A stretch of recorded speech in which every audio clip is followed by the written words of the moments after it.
tentang konsistensi, ya. Sesuatu yang memang saya memeriksa itu terus-menerus, karena orang tidak konsisten itu biasanya punya persoalan kejiwaan. Ya, karena itu saya memeriksa konsistensi saya, karena kalau saya tidak konsisten, jangan-jangan saya sakit jiwa.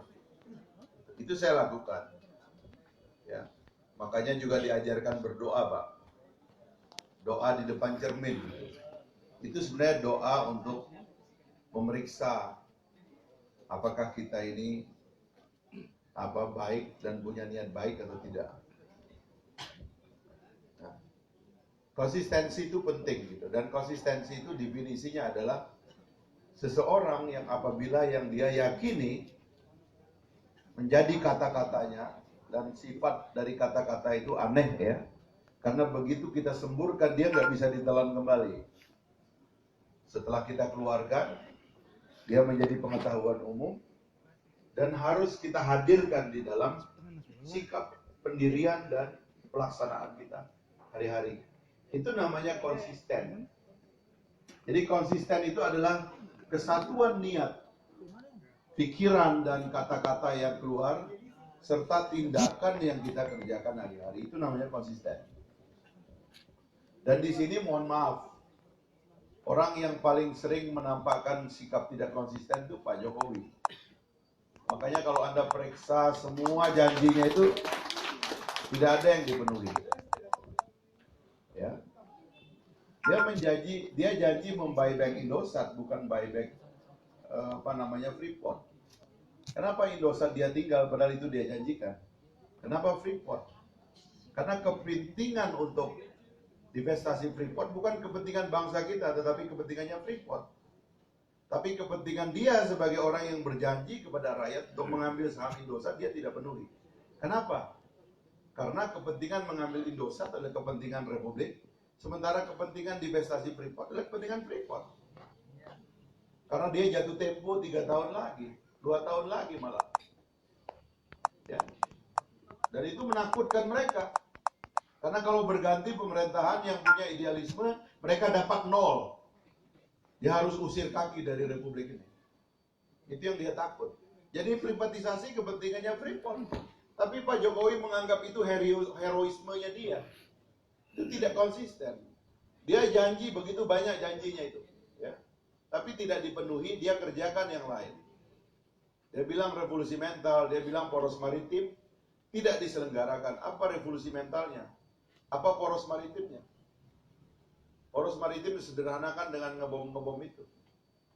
Padahal saya membayangkan poros maritim itu means bikin paradigma ekonomi baru berbasis maritim. Mari kita kontrol laut dunia. Kita punya sejarah sea power. Kita ini Majapahit, Sriwijaya. Kita ini Sriwijaya, penguasa Selat Melaka. Armada laut kita itu, saya tadi dikasih buku oleh Pak Gubernur, itu tentang siapa? Pelaut tertua atau pengelana tertua di dunia ini kan Hendrik. Ya. Saya membayangkan itunya poros maritim, pidatonya itu adalah tentang sea power, ya. Sehingga kemudian negara-negara di sekitar kita itu kagum dengan atau takut dengan wibawa laut kita. Ternyata tidak. Ya, malah tidak terdengar ada produksi kapal yang signifikan. Kerjaannya ngebom-ngebom kapal, rakyatnya kekurangan kapal, dan miskin sebagai nelayan yang nggak punya kapal. Jadi ini inkonsistensi, dan saya terus terang mau memeriksa itu dari saya. Makanya saya persilakan debat agak teknis soal konsistensi. Saya disebut pengikut Hasan Al-Banna, ya saya mengagumi pikiran-pikiran dia yang sampai sekarang ini sebagai madrasah pikiran kuat sekali. Ya, ada karakter di situ. Dan yang saya senang dari pikiran Al-Banna, dia tidak sekuler, dia menisbatkan dirinya sebagai hamba Tuhan. Karena itulah perbedaannya nanti.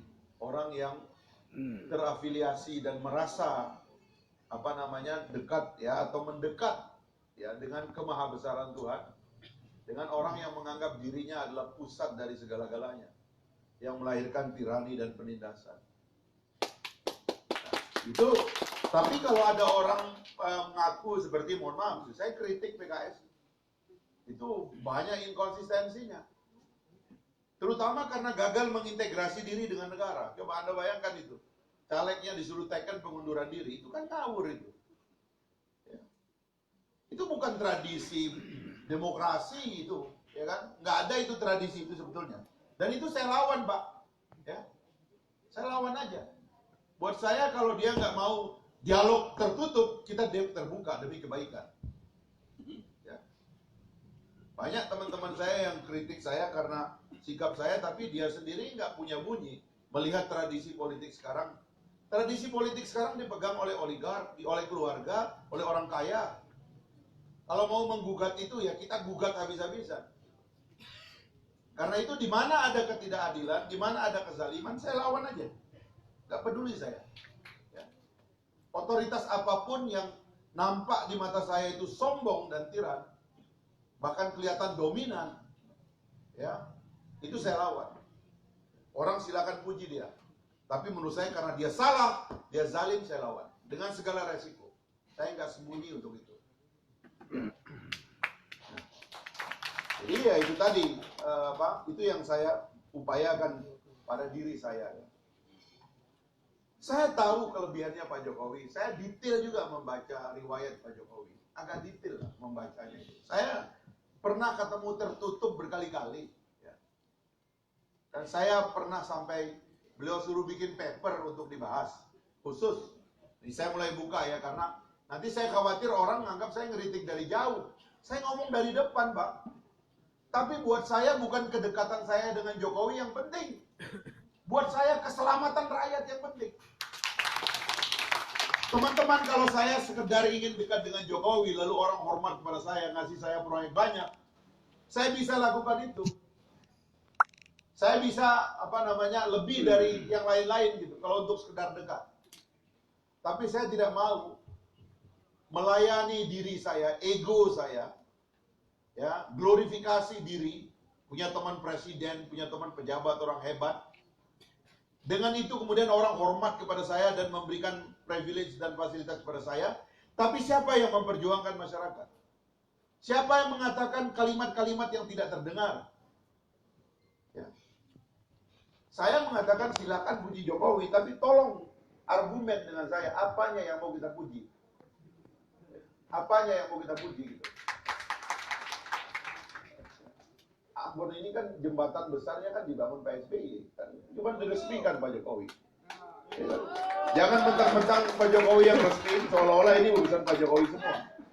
Tadi yang dibilang uang-uang itu tidak ada uangnya itu. Itu uang dari zaman Pak SBY, Undang-Undang Desa, Undang-Undang Nomor 6 tahun 2014. Jadi sekali lagi itu tadi. Yang kedua, saya nggak akan lari. Kalau Pak Jokowi harus ditolong, kita tolong. Cara nolongnya gimana? Kasih tahu saya cara nolongnya. Pak Jokowi menciptakan konflik ideologi. Apa sekarang hasilnya dari konflik ideologi ini? Apa coba? Cuman ngurus Habib Rizik ya. Orang yang tadinya nggak terkenal, bukan siapa-siapa, dijadiin musuh negara, dibikin rekayasa, ya kan? Lalu jadi konflik besar kayak begini, jadilah Habib Rizik tokoh besar. Setelah jadi tokoh besar, kebingungan sendiri gimana natasinya. Kenapa bikin konflik ideologi? Sederhana kok. Kalau penistaan dianggap ada dalam pasal, laksanakan aja. Kenapa mesti sembunyi-sembunyi? Fair aja kok. Orang nggak akan demo sebesar itu 7 juta orang. Kalau bukan ada persoalan mendasar yang kita tidak mau selesaikan. Selesaikan dong. Dia nggak mau selesaikan. Pemimpin harus hadir. Nggak usah takut sama rakyat, Pak. Rakyat kita nggak ada orang baik-baik. Tradisi orang baik. Orang sopan semuanya. Gak usah takut sama rakyat Indonesia. Orang Indonesia bening nuraninya. Ya. Itu masalahnya Pak Jokowi. Saya mau nolong, apa yang mesti ditolong? Caranya gimana? Tadi kita ngomong sama teman-teman DPRD. Susi ngelarang rakyat, moratorium ngelarang itu nangkap ikan. Janji di depan DPRD, di depan Forkopimda Paripurna mau ngasih uang 1 triliun. Bohong. Ini udah mau tutup tahun, udah mau selesai dia nggak kasih apa-apa, bohong kok. Jadi kalau orang yang bohong kepada Anda aja mau Anda mau bela, bagaimana dong saya? Bohong. Dan ini ngawurnya banyak. Ini bikin sel-sel ini pakai apa namanya, Ranger. Apa hasilnya coba? Ya kan? Pencitraan kan itu. Ya. Jadi ada problemnya. Saya mau ngomong, dan saya bukan cuma begini di sini, Pak. Saya di meja presiden saya ngomong. Soal tadi ada Pak siapa tadi yang bicara soal koruptor. Saya ngomong terakhir itu yang Anda lihat, saya netizen pendukung Pak Jokowi tiba-tiba senang karena saya duduk seperti orang sopan di depan Pak Jokowi di rumahnya Ketua DPR waktu buka puasa. Karena saya dipaksa oleh Ketua DPR harus duduk di samping presiden. Duduk saya. Dan saya setiap duduk sama presiden, saya nggak ngomong masalah pribadi, saya ingatin dia. Pak, misteri buat saya. Bapak udah belanja menggelontorkan uang begitu banyak katanya untuk infrastruktur. Pertumbuhan ekonomi 5% ke bawah. Pasti ada yang menahan. Kita ini sedang menikmati demographic bonus. Jumlah angkatan muda yang haus akan kerja. Ya. Yang ingin mengeksploitasi republik ini, jumlahnya lagi terbanyak sepanjang sejarah kita. Demographic bonus. Cuma mereka bingung gimana caranya tertahan kaki kita ini untuk berusaha. Dan itulah 5% itu. Tanya itu sumbernya apa, Pak? Saya bilang survei mengatakan ketidakpastian hukum. Jadi saya tanya beliau, bagaimana Bapak mau beresin ini penegakan hukum ini? Dan saya kritik KPK di situ, Pak. Saya kritik KPK itu bukan karena saya koruptor, Pak. Kalau saya koruptor kan udah ditangkap, saya pasti nomor 1 mau ditangkap. Saya kritik cara kerja. Cara kerja dalam negara itu ada undang-undangnya, ada prosedurnya. Hukum itu ada filsafatnya. Yang dilakukan oleh KPK ini adalah festival yang tidak kita perlukan, memuakkan. Anda mungkin senang aja melihat orang bupati tiap minggu ditangkap. Bohong itu, Pak. Bohong. Yang kita mau stop itu adalah bleeding atas ketidakpastian. Supaya orang itu menjadi pejabat publik, bikin keputusan. Berani. Eksekusi, rakyat kasih izin. Suruh bergerak. Lanjutkan. Ngurus KTP, ngurus ini cepat. Itu yang diperlukan. Jadi indikator dari hasil pemberantasan korupsi itu harus jelas. Negara kita tambah maju kah? Eksekusi pembangunan lebih cepat kah? Kepastian hukum lebih cepat kah? Bukan malah sebaliknya. Satu sisi indikator mengatakan, survei mengatakan bahwa ketidakpastian hukum di Indonesia ini mengancam termasuk dunia usaha sehingga tidak berani melakukan eksekusi bisnis. Tapi di sisi lain kita melihat ke orang ditangkap setiap hari. Jadi apa yang terjadi? Ini yang saya katakan, inilah kecurigaannya Trevor Aronson, ya, seorang wartawan yang menginvestigasi kerja negara. Sebab kadang-kadang negara menciptakan masalah supaya negara punya kesibukan untuk menyelesaikan masalah. Bukan semata-mata karena masalah itu ada, tapi dia ingin menciptakan masalah supaya dia bisa ngabisin APBN untuk menyelesaikan masalah yang dia buat. Dan kita disuruh tepuk tangan, saudara-saudara sekalian. Sedih kita. Itu yang saya kritik, Pak. Maka saya bilang, saya kalau jadi presiden ya, ini saya ngomong begini ini untuk ini sebenarnya, bukan sombong ini, tapi ini untuk meletakkan diri dalam posisi bahwa the power of the president itu luar biasa. Sehingga saya bisa mengatakan kalau saya jadi presiden, di tempat lain saya mengatakan 1 tahun korupsi hilang, Pak. Karena korupsi dihapus di Indonesia ini gampang banget. Gak ada dalam darah kita ini pencuri, Pak. No, salah itu. Kultur kita itu kuat sekali. Kita nggak suka mencuri, Pak. Kita nggak suka cheating, Pak. Kita ini fair bangsanya. Kita ini diajarin puasa, diajarin pengawasan Tuhan. Mustahil, Pak. Tapi kenapa tenaga sosial ini, tenaga agama, tidak bisa dipakai untuk memberantas korupsi? Karena nggak tahu, otaknya nggak ada. Saya bilang kalau jadi presiden setahun saya selesaikan. Bahkan ini karena di Ambon kita diskon 2 bulan. 10 bulan kita selesaikan ini korupsi, selesai kok. Ini soal gampang, Pak. Abjadnya ada, itu kontrol panelnya ada, gampang itu. Cuman negara membuat ini semua menjadi fiksi, Pak. Seolah-olah ini mustahil di stop. Tiap hari berkelana, hari ini di mana? Labuan Batu. Kemarin di Aceh, besok nanti kemana lagi? Keliruran ini. Hati-hati, biasanya daerah-daerah yang saya baru datang tuh ada OTT biasanya. Iya, untuk nunjukin bahwa saya salah. Dia bikin OTT di situ. Adalah pejabat lagi ngembaliin uang pilkada habis kalah misalnya kayak gitu ya. Ya dikasih lah oleh seseorang amplop sedikit ditangkap. Nanti dibuka gini di depan KPK tutup mata. Dia bikin drama, bohong itu Pak. Itu bukan yang kita cari. Yang kita cari bagaimana ada kerugian negara 185 triliun di Freeport, tidak ada satu tersangka. Bagaimana Senturi 6,7 triliun, sampai hari ini banknya kita nggak tahu sudah kemana itu Bank Senturi. Tidak ada tersangka. BLBI, main-main aja ini penyidikannya. Nggak jelas. Begitu menyentuh orang-orang besar nggak bisa disentuh. Kan itu yang kita cari, kerugian negara, Pak. Hak publik. Kalau soal moral orang itu, Pak, yang saya bilang tadi itu, nggak bakalan berhenti sampai kiamat orang terima uang, Pak. Nggak bakalan berhenti. It's morality. Yang kita cari adalah yang begituan yang menciptakan kerugian. Makanya kita trace-nya dari kerugian dulu. Mana temuan BPK yang mengatakan di situ ada kerugian? Trace itu, pasti ada sogok di dalamnya. Begitu cara kerjanya, bukan dia pakai ilmu malaikat, dia ngintip-ngintip orang, dia tangkap kiri kanan, nggak selesai sampai kiamat. Setahun lagi nih kita meninggal nih malam ini nih ya. Kita bangun 100 tahun lagi, masih OTT Pak. Terus kita tepuk tangan. Dengan anggaran 1 triliun per tahun KPK melakukan itu.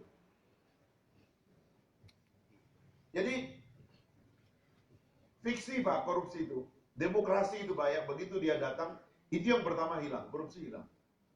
Tapi kebebasan tidak hilang. Sehingga masih ada orang nakal. Jadi demokrasi dan orang nakal itu satu koin dua sisi. Karena Anda memberikan kebebasan, muncul orang nakal. Tapi dalam survei kurva normal, manusia itu dibagi 3 Pak. Ada orang yang ekstrim baik Pak, mirip malaikat, ada itu. Sedikit sekali kurvanya begini. Di ujung ini ada, di sebelah kanan ini, ada orang mirip malaikat, baik sekali. Jarang kita ketemu orang kayak begitu. Sedikit sekali, 0,sekian%. Ada orang nakal sekali sebelah kiri sini, kayak iblis Pak. Ada tapi sedikit. Hukum itu Pak mengejar yang kecil ini. Karena itu yang dicari bukan orang keliru, tapi orang salah. Yang dengan niat jahatnya, dia melakukan pengerusakan sehingga merugikan publik, merugikan keuangan negara. Jadi pada umumnya kita bangsa baik, jadi jangan pesimis. Gara-gara ini semua, ya kan, dikembangkan gitu. Kalau KPK boleh OTT kepada lembaga lain, kenapa kita tidak boleh OTT KPK? Kenapa di KPK nggak ada orang nyuap? Kenapa di tempat lain, di kepolisian sudah, di kejaksaan sudah, di Mahkamah Agung sudah, di DPR sudah, DPD sudah, daerah sudah? Kenapa sudah OTT? Kenapa KPK tidak ada OTT? Karena dia tidak disadap. Dan kelembagaan negara lain tidak ditugaskan untuk menyadap dia. Siapa bilang? Saya tahu kasus-kasus mangkrak itu ada dalangnya di sana. Kenapa reklamasi 500 triliun? Tersangkanya cuma 1 orang anggota DPRD dari Partai Gerindra. Mana bisa ada reklamasi 500 triliun, berdiri 800 bangunan di atasnya tanpa izin satupun, tersangkanya nggak ada. Siapa yang melindungi itu? Saya tahu cukong-cukongnya dan calo-calonya. Dan itu bergentayangan di dalam KPK. Jadi kalau kita membaca republik ini dengan perspektif demokrasi, kita jadi tenang, kita tahu. Bubarkan KPK. Ini orang wajah kayak malaikat tapi setan kok sebenarnya. Tahu kok saya tahu kok.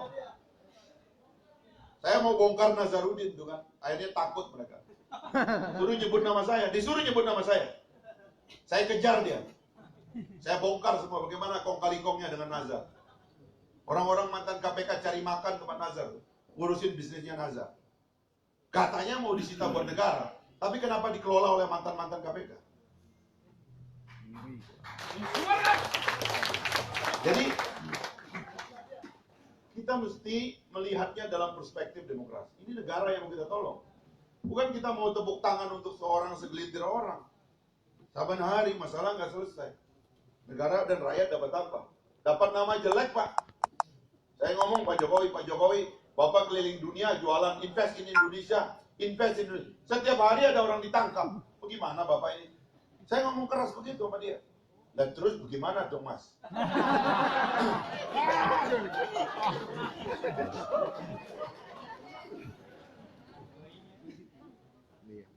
Nah, itu kira-kira begitulah. Saya nggak minta anggaran tinggi, Pak.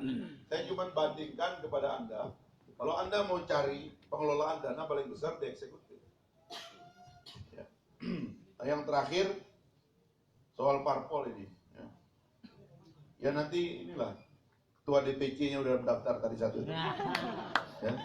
Siap ya Anda ya. Ketua DPC ada di sini ya. Sekalian aja. Tenang aja. Begini ya, Bang. Jangan Anda juga melihat saya sesuatu yang enggak. Kita ini biasa aja. Makanya saya mau turun begini. Saya nggak tahu juga kalau Anda nggak menghargai saya turun begini, mungkin lah saya nggak terlalu mau dihargai juga. Kalau Anda nggak menganggap ini wajar, kalau begitu saya jadi pejabat mendingan saya tidur-tidur aja sama anak istri saya. Enak saya, Pak. Saya ini jarang ketemu anak, Pak. Ya. Gara-gara kita libur-libur gini kita pakainya bukan buat anak. Anak saya masih ada yang kecil, Pak. Ya. Yang minta sebenarnya malam itu tidur sama dia. Karena kebetulan ada 2 perempuan yang terakhir, kata orang tuh perempuan tuh harus pacaran sama bapaknya supaya dia tidak kehilangan figur. Supaya nanti ketika dia memilih pasangan hidupnya dia tepat. Ini sering saya tinggal, Pak. Bapak kira enak begini-begini nih? Ya kan? Ngomong begini, saya di streaming, Pak. Orang-orang tuh dengar, Pak. Dan tentu dia ingin mematikan saya juga. Saya nggak peduli, tapi maksud saya gini, jangan dong yang begini-begini kita nggak anggap benar. Ini benar, Pak. Pejabat nggak boleh tidur. Tugas pejabat yang penting, terutama politisi, adalah public educator. Kita mendidik masyarakat kita supaya kita tahu lebih banyak, Pak. Bapak jangan menganggap bahwa kalau kita diam pemerintahan beres. Kalau kita diam pemerintah tambah rusak, Pak. Itu sebabnya kita migrasi kepada demokrasi. Karena dulu pemerintah nggak boleh kita ngomong, Pak. Orang cuma satu, TV cuma satu, radio cuma satu. Partai politik diatur, menjelang pencalekan kayak begini, semua anggota DPR-nya itu dicatus sama dia. Ini boleh maju, ini boleh maju, ini boleh maju. Yang lain nggak boleh maju. Semua di screening, ada laporan BIN-nya, laporan ininya. Ini pernah ngomong jelek tentang Bapak, udah selesai. Nanti semua yang masuk DPR, semua manggut-manggut aja. Itu yang kita tinggal masa itu. Kita nggak boleh diam. Rakyat yang cerewet menciptakan pemerintahan yang baik. Rakyat yang diam menciptakan pemerintahan yang brengsek dan bejat.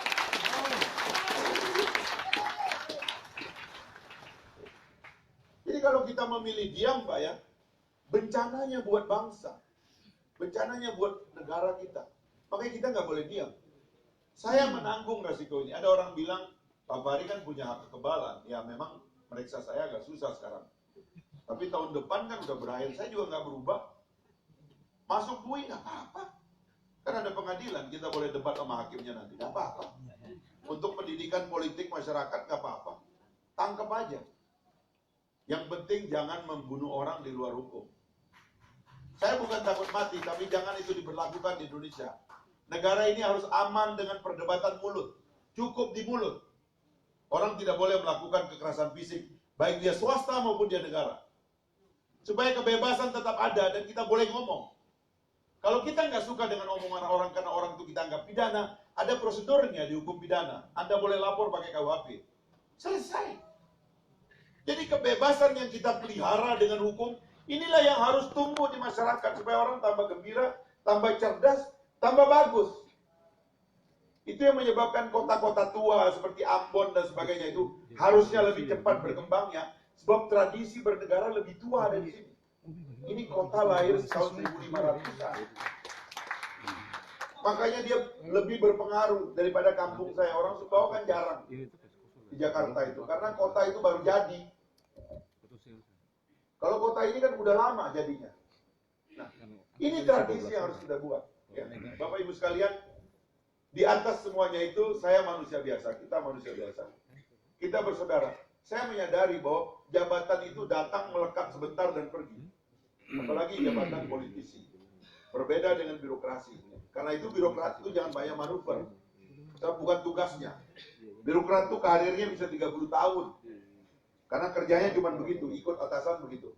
Tapi politisi diperbaiki dan diperbaharui mandatnya setiap 5 tahun.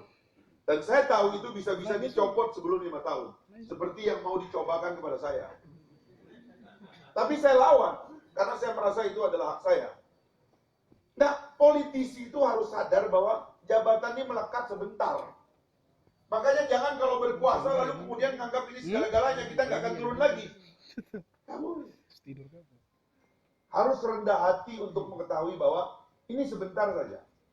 Dan kalau kita sudah punya pemimpin yang rendah hati, sehingga dia terbuka dengan kritik kita, barulah negara ini cepat maju.